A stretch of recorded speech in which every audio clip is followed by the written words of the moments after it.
has flown by, but when we look back at everything we've done, you can't believe it's happened in that amount of time. The transformation these two houses have undergone over the past 12 months is nothing short of extraordinary. This is the biggest project we've ever done with our housing program, and it has taken a phenomenal amount of energy from the organization, from our board, from the contractor, the suppliers. Everyone has bent over backwards to make this work, and you can see the results when you walk through. We added this pocket door wall here so that you can separate the two spaces, and use doors from Holston National Bank building to add a little more character, imported from downtown Knoxville. Each and every detail of the house is something to explore and treasure. We started with a blank slate. We gutted them, so it was real easy to go back and do all the electrical, all the plumbing. Everything is up to modern code, but we were able to get the trim back, get the transoms in, and people think it's original, and it's not. There are a few original details that survived the decades, including the huge window in 1618. We knew there was red stained glass up underneath there, but this week they were actually stripping the paint off the exterior and the interior, and the red glass actually has a pattern etched into it that is just wonderful. So it was nice to have that last little surprise at the end. We knew it was great, but we didn't know how great it was. Room by room, the structures reveal so much of the history within. And we've had Barber family members come through and tell us stories. We had former renters in the houses come through and tell us about the houses. It's been a great experience and learning about them along the way. It's been a collaborative effort to complete the houses and a financial challenge. I think raising the money for the gap, that was huge. We ended up having to raise $162,000 plus all the materials. And so that was daunting at first because that's a big number. But once we had done that, it felt like we had climbed a mountain. It was good to be at the top.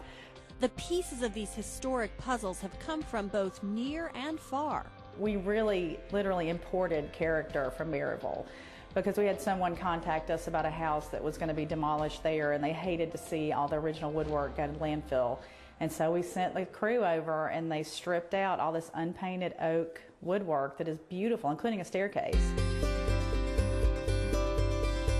So when you walk into that house, you feel like it's been there forever, and most people would never know that it's been there just a few weeks. We're standing in the entry, and this room actually has more of the original pieces than any other room in the house. We've got the original floor, the one remaining original window, and then this wonderful staircase that we were so lucky to have here. But as you'll see, we've replaced pieces. We've lost finials that had to be hand-turned by a local artisan.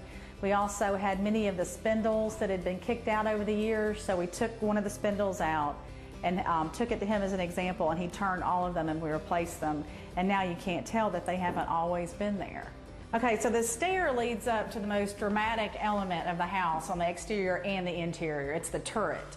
And when we first started, it was completely gone. It had been ripped off and boxed in.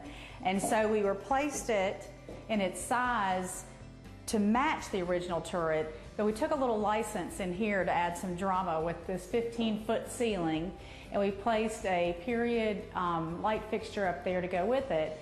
And then on the outside, we changed the turret. Instead of the onion dome, we've done a more simplified version of the roof just so that we could meet our cost limitations on that.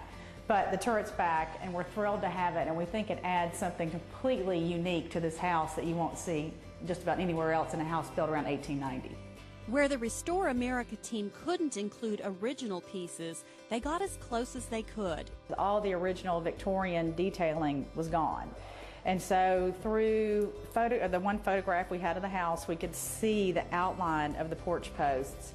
And then we had some of the original spindles up at the very top, and we had the outline in the paint of the other spindle. And so we found an Amish gentleman in Indiana who turned the porch post, and they're exactly as what the house had originally. We really aren't about creating museum houses. We have to make houses that people will live in, because it's the only way they'll survive. These houses will not only survive, they will thrive and help their surrounding neighborhood do the same. I think it's not just the houses, it's been the whole year of publicity and events and then taking two of the worst houses in the neighborhood and turning them around, and you can already see the difference. Both houses have already been sold, reaching a goal Knox Heritage had set a year ago. Our dream was to have, families or new owners in here by Christmas, and that's actually happened. So, I mean, it couldn't have been a better happy ending. A happy ending that caps off an amazing 12 months for the entire Restore America crew. It's been a wild ride, but now that we're here at the end, it was worth every minute of it.